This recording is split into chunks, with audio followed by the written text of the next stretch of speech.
Good morning. Welcome to this week's edition of First Things First. My name's Alistair McIntosh, the Chief Executive of the Housing Quality Network.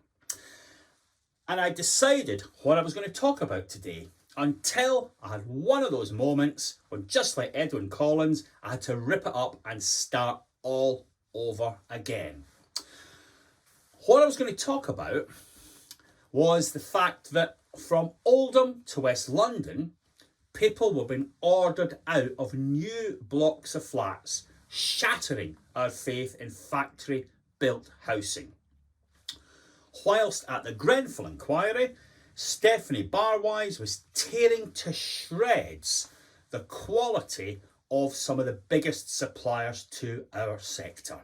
So what I was going to talk about was maybe we have to wake up, smell the coffee, whatever phrase you want to use, and accept that we just cannot build flats.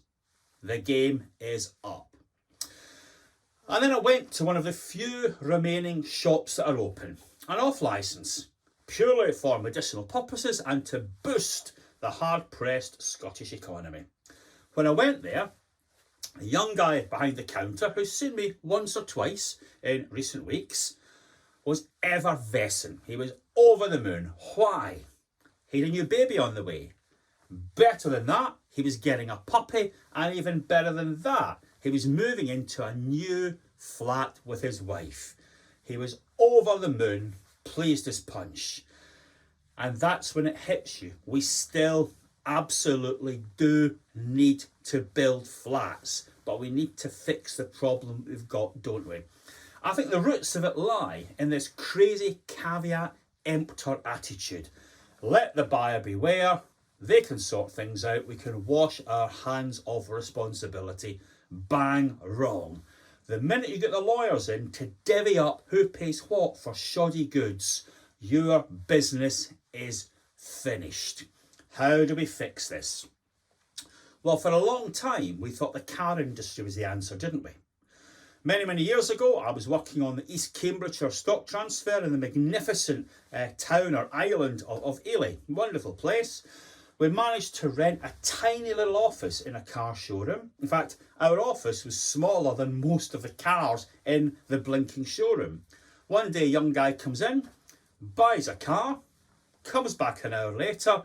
He's furious. The windscreen wipers have fallen off. What did the salesman say to him? What do you expect, son, in a second-hand car? Sling your hook. Is that the attitude we take too often to some of the properties that we sell? We did think the car industry was the way to go, didn't we? We build homes and factories like they do, reliability shoots up and everything is fine. Then we had the Volkswagen and others emission scandal. And people who bought those vehicles are pursuing Volkswagen and others through the British courts for recompense. Will they be successful? I think they certainly deserve to be successful. Are we so different?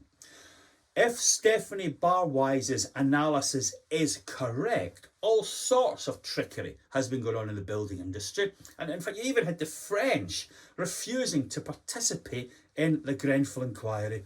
Quite disgraceful. But let's just say standards really are as lamentable as described by Stephanie Barwise. No one in their right mind will pay housing associations, developers or councils for the costs of putting that right. I don't care what your lawyers say, you cannot get blood out of a stone. So how do we fix this? Well, first of all, you have to remember that home ownership is a huge part of the British economy. It's also very close to the hearts of millions. So unless we put this right, it is an existential crisis for the country, not just us. It makes no sense to bankrupt councils and housing associations that have got these unsafe blocks. Yes, some people may have to be punished in the interests of moral hazard, but don't throw the baby out with the bathwater. We need councils and associations to keep doing what they're doing to house the British population. Unfortunately, I fear the money has to come from central government. It's wrong to ask the leaseholders to pay for shoddy goods. We can't bankrupt the councils and housing associations. There's nowhere else to go. We have to get the market moving. We have to house the country. Yes, we need flats, but we need high quality, safe flats. In the future, yes, let's have more penal punishments for people that build shoddy properties. But as of now, we've got to fix the problem we've got. We are where we are. Like furlough, it's a price that's simply got to be paid. Thanks for your attention, and I'll see you next week.